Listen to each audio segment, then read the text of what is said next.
La colonne de Boulogne-sur-Mer de 1800 à 1814. Napoléon et le maréchal Soult. En 1797, l'an 6 de la Révolution, Napoléon remporte la première campagne d'Italie. L'empereur François II du Saint-Empire signe le 18 octobre le traité de paix de Campo Formio. Le Directoire, s'alarmant de la puissance de Bonaparte, et de l'admiration dont il était l'objet, voulut donner de l'occupation à un homme qui lui paraissait si redoutable, et pensa mettre alors à exécution le projet qu'il avait conçu, d'une descente en Angleterre, pour forcer cette puissance à faire la paix.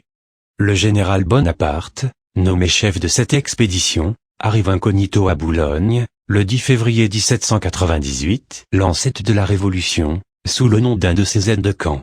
Il examine les côtes, prend des notes sur les moyens d'opérer, et repart comme l'éclair, en disant « La ville de Boulogne est destinée à devenir le théâtre de grands événements. » Le projet de descente en Angleterre est bientôt abandonné pour la conquête de l'Égypte de 1798 à 1801. Il s'agit de bloquer la route des Indes à la Grande-Bretagne, dans le cadre de la lutte contre cette dernière. En effet, l'Angleterre était l'une des puissances à maintenir les hostilités contre la France révolutionnaire. Le 9 novembre 1799, l'an 8 de la Révolution, le coup d'État de Napoléon du 18 Brumaire, marque la fin de la Révolution française en renversant le Directoire, et c'est ainsi que débute le Consulat. En 1800, l'an 9 de la Révolution, Napoléon est victorieux de la deuxième campagne d'Italie, notamment contre les Russes. Le 1er mai 1800, c'est le commencement des travaux au port de Boulogne sous la direction du général Caffarelli du Falga. Des quais en charpente sont construits à l'est et à l'ouest sur 1800 mètres. Ils sont reliés par une estacade, c'est-à-dire une jetée à claire-voie, à la jetée du Mâchicoulis d'une part et à la jetée de l'ouest d'autre part. À la place des terrains boueux, on creuse en demi-cercle, le bassin d'échouage permettant de rassembler les 2000 bâtiments de la flottille. Le pont de service est construit et traverse le port, et une écluse de chasse fut construite en 1804. En 1801, Napoléon Bonaparte projette une expédition maritime contre l'Angleterre, et réunit autour de Boulogne un contingent de 30 000 hommes. Il déclare « Il est bon que l'Angleterre sache que l'opinion du premier consul est que l'espace qui sépare la Grande-Bretagne du continent n'est point infranchissable. » C'est le premier camp de Boulogne. Le 25 mars 1802, la paix d'Amiens est signée, entre le Royaume-Uni d'une part, et la France, l'Espagne et la République batave, d'autre part. Mais les hostilités ne s'arrêtent pas. Dans la région de Boulogne, les forts Vauban d'Ambuteuse et de Croix-Vimereux sont renforcés. 2 forts en maçonnerie sont élevés en mer, le fort de l'Aire au Portel, et celui de la Crèche à Boulogne. À cette époque, la côte d'Opale s'appelle la côte de Fer. Le 19 mai 1802, le 29 floréal de l'an 10, Napoléon crée la Légion d'honneur, la plus prestigieuse de toutes les décorations, afin de récompenser la bravoure militaire et le mérite civil.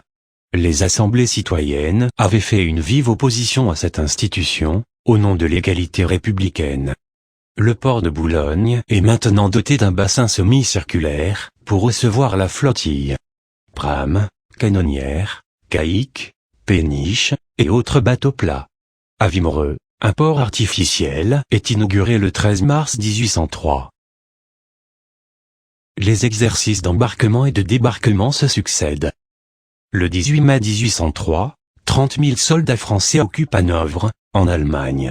L'Angleterre, qui ne peut admettre l'hégémonie française sur le continent, rompt la paix d'Amiens. Napoléon Ier envisage alors de traverser les presque 40 kilomètres de mer, qui le séparent de l'Angleterre, d'un seul coup, avec 100 000 de ses soldats. Une armée de 150 000 hommes se rassemble alors dans les environs de Boulogne-sur-Mer. Ce sera l'armée des côtes de l'océan.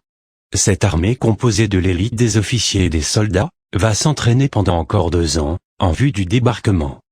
Le 29 juin 1803, Merlin du Breuil, le maire de Boulogne, dit au premier consul Napoléon Bonaparte: « Le port de Boulogne sera le théâtre d'événements extraordinaires, dont le succès est réservé aux héros qui s'est fixé la victoire. » La municipalité offre à cette occasion à Napoléon un bateau complètement équipé et monté par des Boulonnais. En septembre 1803, les troupes s'installent dans les camps baraqués, de droite et de gauche, du port de Boulogne. Au total il y aura 150 000 hommes, dont 10 000 hommes de cavalerie, dans les camps de Boulogne, Terlinctin, Wimereux, Ambleteuse, et Étaples. La conscription, le service militaire obligatoire, concerne les hommes de 20 à 25 ans. Les constructions de navires se poursuivent. Une flottille de 2413 navires, montée par 16 783 marins, est constituée sous le commandement de l'amiral Bruix. Le 18 mai 1804, le premier consul à vie, Napoléon Bonaparte, est proclamé empereur des Français, sous le nom de Napoléon Ier. Après la proclamation de l'Empire, l'institution de la Légion d'honneur est alors créée pour récompenser les services rendus à la patrie. Le 15 juillet 1804, a lieu une modeste distribution des croix de la Légion d'honneur, par Napoléon Ier, dans l'église des Invalides, à Paris. La première distribution grandiose des aigles et croix de la Légion d'honneur eut lieu un mois plus tard, le 16 août 1804, le 28 Thermidor de l'an 12, au camp de Boulogne dans le vallon de Terlinctin. Napoléon remit pour la première fois la Légion d'honneur aux plus valeureux, qui lui ont assuré sa victoire. Il le fit en présence de plus de 100 000 soldats dans l'amphithéâtre naturel de Terlinctin. Environ 1500 décorations furent décernées ce jour.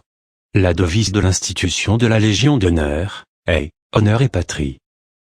En l'honneur de la deuxième visite de Napoléon à Boulogne, du 19 juillet au 16 août 1804, la municipalité boulonnaise eut l'idée d'ériger face au port, une colonne de 13 mètres de haut, à l'intersection de la rue de l'Écu, l'ancien nom de la rue Victor Hugo, qui aboutissait au port, jusque la Seconde Guerre mondiale, et du quai de la Douane, l'actuel quai Gambetta.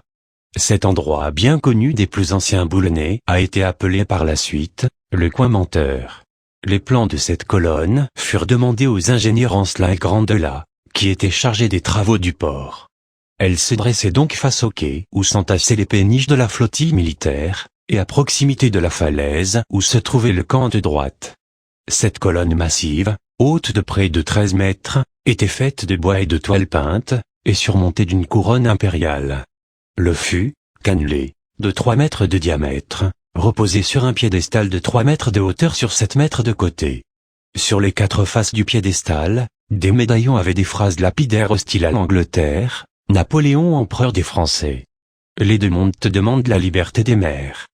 Du ruisseau de la Liane, partiront tes foudres vengeresses. Albion, puni.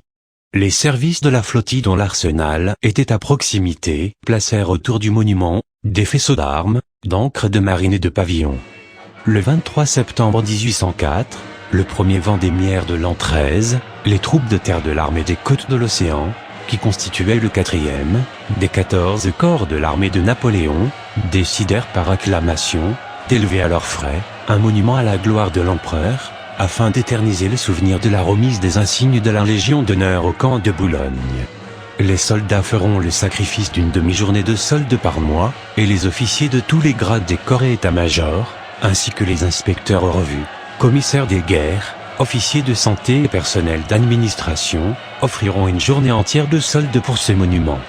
Les marins de la flottille de guerre ne voulurent pas rester en dehors de ce grand acte de témoignage de reconnaissance et d'admiration pour l'empereur. L'amiral Bruix exprima au maréchal Soult leur désir d'y concourir et de s'associer au 4e corps d'armée, pour partager l'honneur de cette dédicace. Ainsi l'armée navale participa à la souscription. Ce souhait fut accueilli favorablement par le maréchal Soult, commandant en chef du camp de Boulogne, au nom de toute l'armée. Le 28 septembre 1804, le 6 vendémiaire de l'an 13, le maréchal Soult annonça à l'empereur le vœu des soldats, de mettre en place une colossale colonne de 50 mètres en marbre, avec une statue de l'empereur à son sommet, pour le remercier de leur avoir donné la plus belle étoile des cieux, c'est-à-dire l'étoile de la Légion d'honneur. Le 23 octobre 1804, les versements commencent.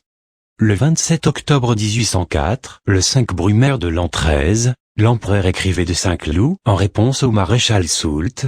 J'apprécie les sentiments de l'armée. Le monument qu'elle va élever servira d'époque par les événements militaires qui la suivront, et dont la gloire surpassera les dangers et les fatigues. Il déclare également. J'apprends qu'il y a à Boulogne des duels. faites connaître à l'ordre que le soldat français n'a pas le droit d'exposer sa vie pour des futilités, et que tout sang versé sans tourner à l'honneur du drapeau et de la patrie, est un crime. Le maréchal Soult déclare que la colonne sera placée entre le quartier général impérial de la Tour d'Ordre, et le camp de la première division, du camp de Saint-Omer posté à Boulogne, qui s'étendait jusqu'en Vaud. La colonne sera ainsi, à la vue du continent, en face du canal et des îles britanniques. Il était donc prévu que l'érection de cette colonne monumentale soit réalisée par les militaires à l'emplacement du trône de la cérémonie, et soit capable de résister au temps, pour consacrer la gloire de Napoléon et commémorer la fête du 16 août. On savait d'avance que l'emplacement symbolique du trône, où avait eu lieu la distribution des croix, n'était pas propice pour l'érection de la colonne, car se trouvant dans un vallon, et trop près de la crête de la falaise.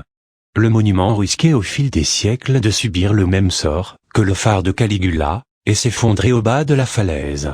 On préfère rechercher un meilleur emplacement pour cette colonne, qui ressemblera aux bornes miliaires que les Romains élevaient sur leurs grandes voies publiques.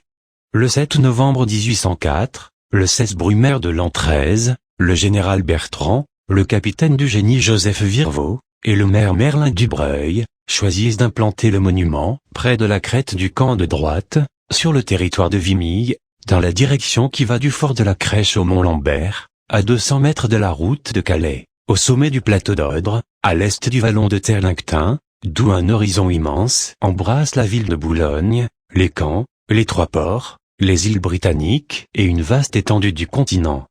Le terrain, situé sur la commune de Vimille, fut acheté par la ville de Boulogne, désireuse de s'associer à cette grande œuvre, et afin de donner à l'empereur un témoignage éclatant de son amour et de son admiration.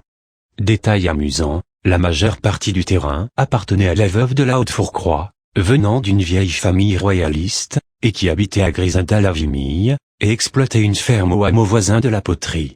Ce n'est pas sans résistance qu'elle céda ses champs pour y voir construire un monument à la gloire de l'usurpateur du trône de France.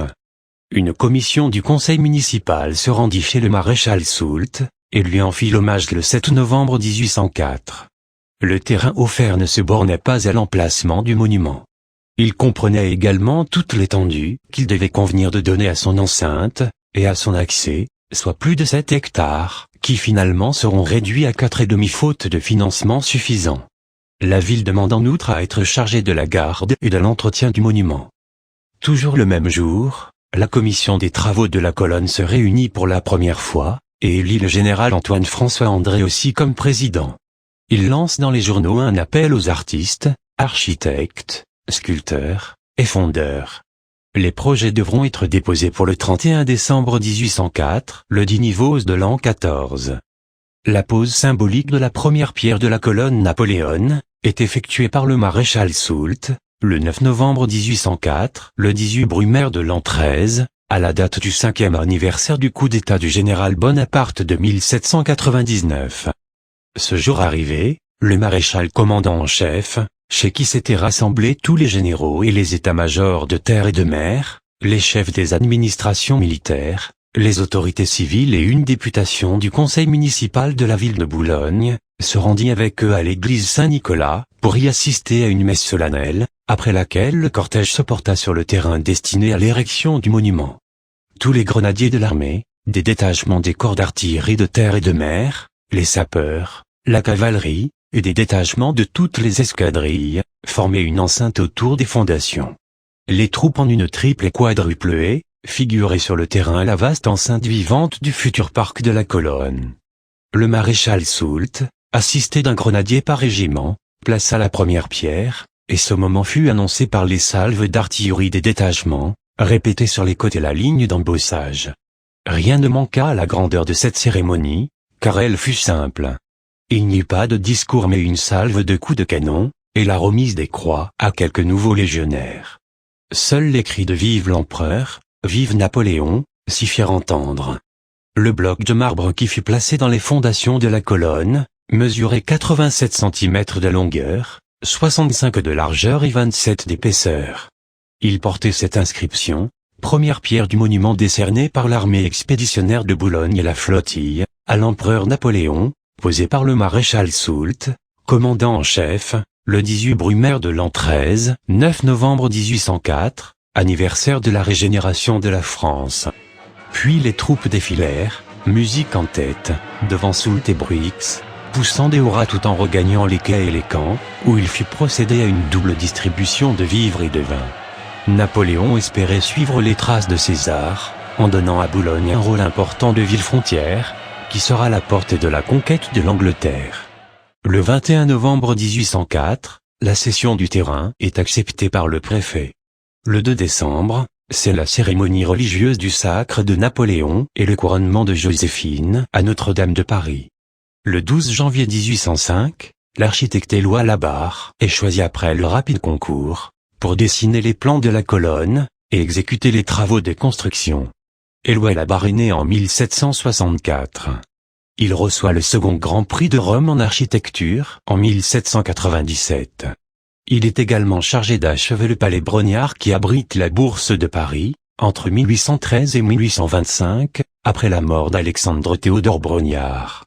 Éloi Labarre sera également l'architecte du premier théâtre municipal de Boulogne, le théâtre Monsigny, construit sur l'emplacement de l'ancien jardin des Cordeliers, à partir de 1825 et inauguré en 1827 puis détruit par un incendie le 24 septembre 1854. Les discussions sont longues pour savoir quel uniforme la statue de Napoléon doit porter. Les maréchaux souhaitent qu'il soit en tenue de petit caporal ou de colonel de la garde. D'autres souhaitent qu'il soit en tenue d'empereur. L'amiral Bruix, impatienté par tous ces palabres, quitte les discussions avec une brusquerie toute maritime, en s'écriant « Foutez-le tout nu, vous aurez plus de facilité pour lui baiser le cul ». Le maréchal Soult, commandant en chef du camp de Boulogne, décide que la statue sera en bronze, revêtue des ornements impériaux. Elle portera le sceptre et la couronne. Les ornements du piédestal, et du chapiteau, offriront dans une proportion exacte, les divers bâtiments de la flottille, et des trophées d'armes de toute espèce. L'entablement du piédestal et le chapiteau seront en marbre statuaire, et la colonne en marbre du Boulonnais. Dans l'intérieur du piédestal, il sera pratiqué une chambre d'archives, pour y renfermer l'historique de l'expédition de la campagne d'Angleterre, les médailles frappées depuis le gouvernement de Sa Majesté l'Empereur, et le contrôle de l'armée.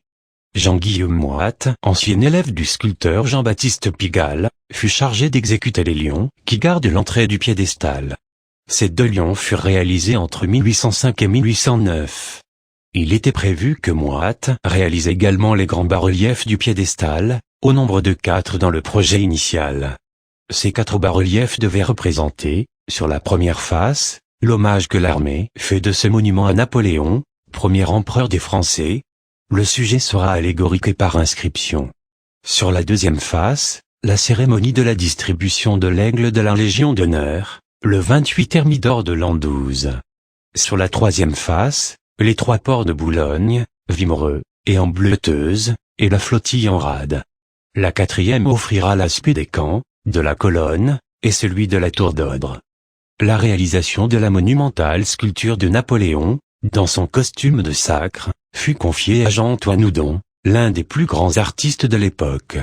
Jean-Antoine Houdon est né en 1741 à Versailles. Il est souvent appelé le sculpteur des Lumières. Il sculpte en 1767 son premier succès, l'Écorché. Il entre à l'Académie royale de peinture et de sculpture en 1771. Il soutient la jeune République américaine, et côtoie Benjamin Franklin, un des pères fondateurs des États-Unis. En 1785, il est appelé par l'État de Virginie, pour réaliser une statue de George Washington, le premier président des États-Unis. Il la termine en 1792. Elle est actuellement à Richmond dans le Capitole de l'État de Virginie. En 1795, sous le Directoire, Houdon est nommé membre de l'Institut. Lorsqu'il prend sa retraite en 1814, il aura successivement travaillé sous Louis XVI, sous la Révolution française, et sous l'Empire. Il mourra en 1828 à 87 ans. Entre 1805 et 1809, Houdon réalise la statue de l'empereur, qui devait ressembler à celle-ci. L'empereur était un impérateur couronné, revêtu des ornements impériaux. Il avait sur la poitrine le grand collier de l'ordre de la Légion d'honneur, et dans la main une croix de l'ordre, avec le sceptre surmonté de l'aigle impérial. Sur sa tête est posée une couronne de laurier. Les ornements bronze seront réalisés par le sculpteur ornementaliste Georges Ry. Pour le bronze destiné à la statue, aux bas-reliefs et ornements divers, Soult s'adressa à l'empereur. « Sire, prêtez-moi du bronze pour élever ce trophée, je vous le rendrai sur le champ de bataille. » L'empereur accepta de donner des canons capturés à l'ennemi par Soult, pendant les campagnes d'Autriche, d'Allemagne, et à Maastricht. Il fallait 49 tonnes de bronze. Napoléon approuva d'abord le prélèvement de 25 tonnes sur les réserves du parc d'artillerie de Liège. Les canons captifs seront transportés par la route chez les fondeurs de Paris. Le trajet dura 20 jours. Le premier devis est réalisé. Il prévoit une dépense totale de plus de 2 250 000 francs. La commission des travaux estime que ceux-ci dureront 3 ans. Après plusieurs fouilles dans les carrières de la région boulonnaise, M. Piron découvrit un calcaire particulier entre Ferquet et Hydrecan, et c'est Jean-Baptiste Gaudy de l'Étang, marbrier à Boulogne, qui fut chargé de construire la colonne. Dans le hameau de Blecnec, au-dessous de Lelingan, Jean-Baptiste Gaudy ouvre en 1802 une nouvelle carrière de marbre. Par la suite la carrière et ce marbre prirent le nom de carrière et de marbre Napoléon. Jean-Baptiste Gaudy remportera la médaille d'argent à l'exposition des produits de l'industrie française en 1827. La carrière Napoléon a été exploitée par la Société des Marbres du Boulonnais jusqu'en 2012. Le calcaire de ces carrières a été abusivement nommé marbre, pour des raisons commerciales et de prestige. Il est certes très résistant et se polit très bien, mais pour qu'il s'agisse de marbre au sens strict, il aurait fallu que cette roche ait été entièrement métamorphisée, c'est-à-dire qu'elle ait subi de fortes pressions et températures, qui l'auraient fait cristalliser en totalité. Malgré cette précision de spécialistes, le marbre de Boulogne est toujours dénommé ainsi. Les soubassements de la colonne ont été faits de rochers tirés de la falaise voisine. De gros moellons ont été mis dans l'épaisseur de la fondation, pour en augmenter la résistance. Les fondations ne descendirent qu'à 6 mètres. À cette profondeur, les ouvriers rencontrèrent un puissant banc de marbre, permettant d'y asseoir le monument en toute sécurité, ce qui permit d'économiser 80 000 francs. Ces fondations permettront d'assurer l'équilibre du fût de la colonne, qui pèsera plus de 15 000 tonnes, et dont le diamètre de la base ne sera que de 13 mètres. Les pierres de toutes les parties vues seront en marbre de 2 espèces distinctes, l'une, de couleur brun jaunâtre avec des vénules rouges, extrait principalement à Ferques, et désignée dans le Boulonnais sous le nom de Stincale. Elle a été utilisée pour quelques parties des soubassements et de l'intérieur. L'autre, d'une couleur gris cendré, admirablement variée par de grandes lames cristallisées, est connue sous le nom de marbre Napoléon, ou marbre de la colonne, parce que choisi pour cette grande construction. Il est d'un gris foncé agatisé, et susceptible de recevoir un beau poli. Les travaux se font avec une célérité tout à fait correcte. Les blocs de marbre arrivent des carrières de M. Linel de Ferques, du sire Castinel de Blecquenec, et de M. Gaudy d'une nouvelle carrière à Fienne. Les blocs sont dégrossis sur place, puis amenés à pied d'œuvre sur des chariots spéciaux, traînés quelquefois par des équipages de 20 ou 30 chevaux, et qui sont dispensés de taxes de droit de passage sur les routes. Pour l'échafaudage, 600 gros chênes de 6 à 8 pouces d'équarrissage, 15 à 20 cm, furent prélevés des forêts domaniales de Boulogne et Ardelot. 1200 mètres cubes de bois et 19 tonnes de ferrures de cuivre ou de bronze furent employés pour la construction de l'échafaudage, qui avait coûté 225 413 francs et 90 centimes. Lorsqu'il fut terminé, l'échafaudage se dressait, avec ses 9 étages, à 55-60 mètres de hauteur et s'apercevait à plus de 10 lieues en mer, près de 40 kilomètres. Ce chef-d'œuvre de charpente pouvait soulever des masses de 15 tonnes. Afin d'en assurer la solidité, sa base sera encastrée dans un massif provisoire de maçonnerie. Un modèle miniature de cet échafaudage, d'1 mètre de hauteur, a longtemps été exposé au musée de Boulogne au XIXe siècle. La colonne du coin Menteur résista péniblement aux rigueurs de l'hiver, 1804-1805, et il fallut se résoudre à la démolir. Le 14 mars 1805, l'abbé Lambert, commissaire de police, déclare qu'avec l'agrément du commissaire général de police, et avec l'accord du premier adjoint de la mairie, il a fait disparaître ce simulacre de colonne en bois et en toile, qui tombait en ruine et qui ne faisait honneur ni à Napoléon, ni à la ville de Boulogne qui l'avait érigé. Le 17 mars 1805, l'amiral Bruix meurt à 45 ans. Il repose depuis dans le cimetière du Père-Lachaise, division 36, dans une tombe surmontée d'un obélisque. Le 11 avril 1805, le Royaume-Uni et la Russie concluent un traité visant à expulser la France de Hollande et de Suisse. Après l'annexion de Genève et la proclamation de Napoléon comme roi d'Italie, l'Autriche rejoint la coalition. À partir de fin juillet 1805, l'armée de Napoléon se rue en 7 torrents sur l'Autriche.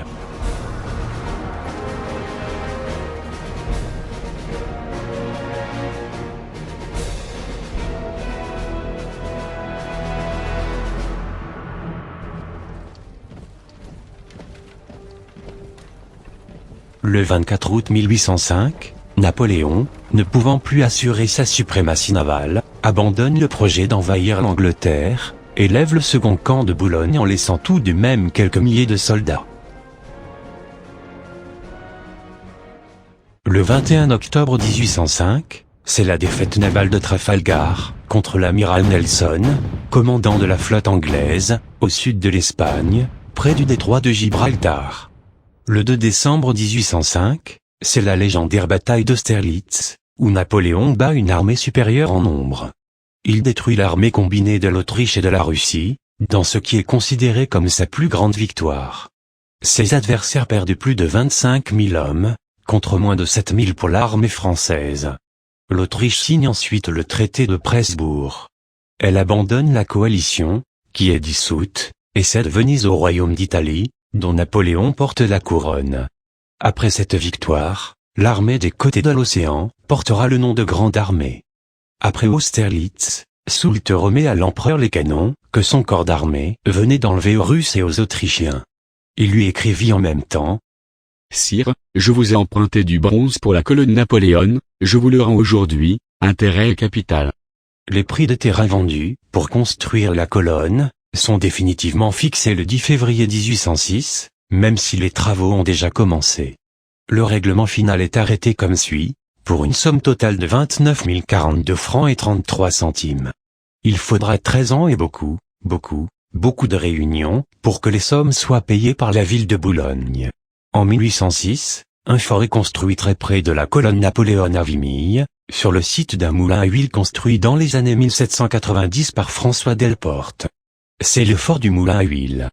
Depuis la fin de l'année 1803, les bâtiments du moulin à huile sont occupés par les ateliers du 36e régiment de la 1re division du camp de Saint-Omer. L'architecte Éloi Labarre souhaitera y être logé en avril 1805, pour être à proximité des travaux, mais sera débouté de sa demande par le général de division Louis-Charles-Vincent Leblond de Saint-Hilaire, commandant la 1re division, qui forme le camp de droite, et dont le quartier général est à Huicardenne. Le fort du moulin à huile a été bâti d'après le système du célèbre Carnot, le Vauban de l'époque. Ses constructeurs sont le général Guillaume Dode de la Brunerie, futur maréchal de France, et le commandant du génie Isidore Valois, chevalier de la Légion d'honneur depuis le 4 août 1804. Lazare Carnot est un mathématicien et physicien, né le 13 mai 1753.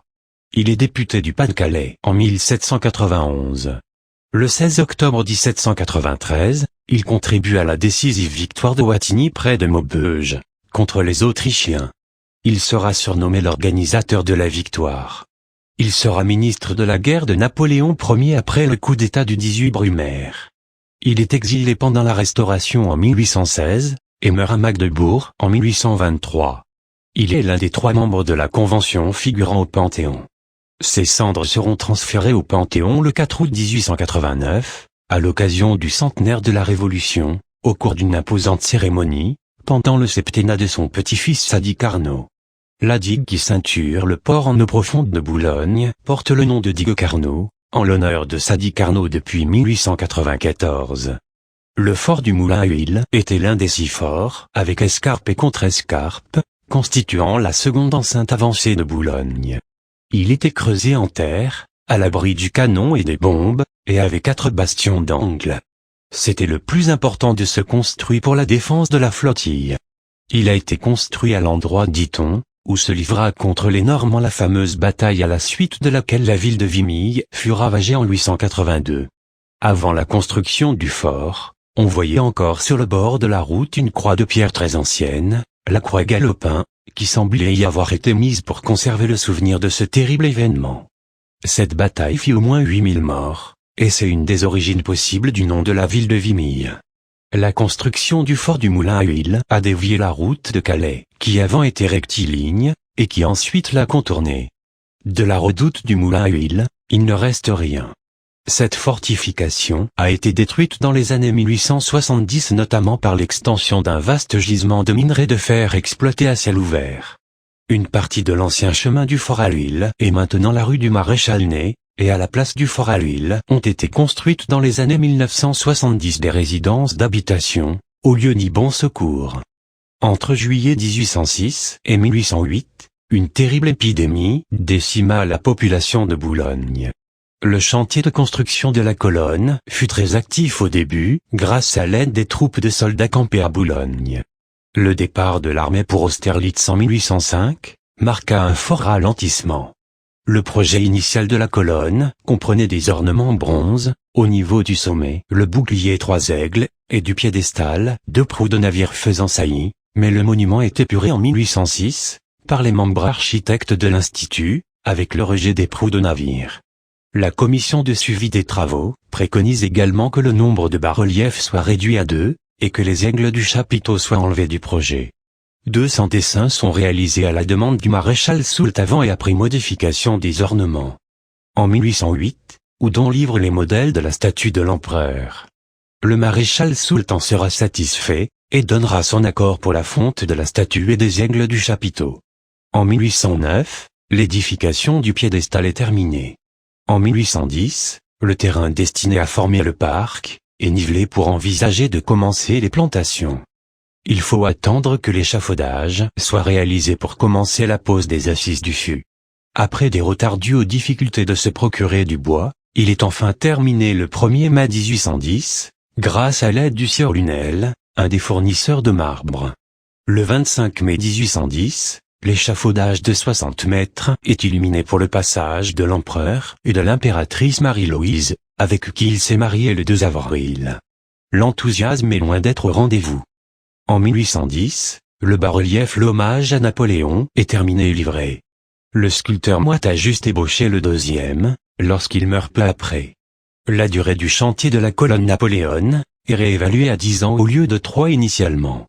L'éparpillement des militaires à travers l'Europe et le désarmement de la flottille rendent très difficiles les retenues sur solde qui assuraient le financement de la colonne. Les monnaies étrangères, qui arrivent à Boulogne dans des barils et en retard, sont difficilement échangées par les banquiers boulonnais. Par la suite, les défaites militaires et les nombreux morts éteignent peu à peu l'entrain originel de l'édification de la colonne. À Boulogne, il ne reste plus que 8000 hommes de troupes contre plus de 100 000 en 1804. Le mouleur Fonderghetti, qui a obtenu la construction d'un atelier spécial sur le terrain de la fonderie du Roule à Paris, fonderie de Houdon, qui correspond au 168 de l'actuelle rue du Faubourg Saint-Honoré, réalise d'abord les aigles et les lions, puis la statue de Napoléon en costume de sacre. Chose rare, la fonte de la statue de l'empereur fut réussie du premier coup, avec juste quelques retouches à effectuer. Les bas-reliefs par contre, durent être refondus plusieurs fois. Le 3 décembre 1811, faute d'argent, il faut suspendre la pose des assises du fût. On a dépensé plus d'1 million de francs, et les dettes se montent à 140 000 francs. Le 10 mars 1812, la ville de Boulogne demande que les limites des 2 communes de Boulogne et Vimille soient modifiées, afin que la colonne Napoléon se trouve sur son territoire, mais cela ne sera pas accepté par Vimille. Une grosse partie des troupes de Boulogne part pour l'Allemagne et la Russie. Le 26 novembre 1812, c'est le passage de la Bérésina. Les travaux de la colonne sont totalement arrêtés en février 1813, faute d'argent. Il faut encore payer les dettes et les salaires du gardien et du jardinier. Pour ce faire, le bois inutilisé et les lourds chariots ayant servi au transport des plus gros blocs sont vendus. À cette date, la colonne Napoléon atteint un peu plus du tiers de sa hauteur prévue, soit environ 18 à 19 mètres. Il y a dans les environs 180 blocs taillés prêts à être posés. D'autres blocs sont en attente dans les carrières. Le camp de Boulogne fut totalement évacué en 1813.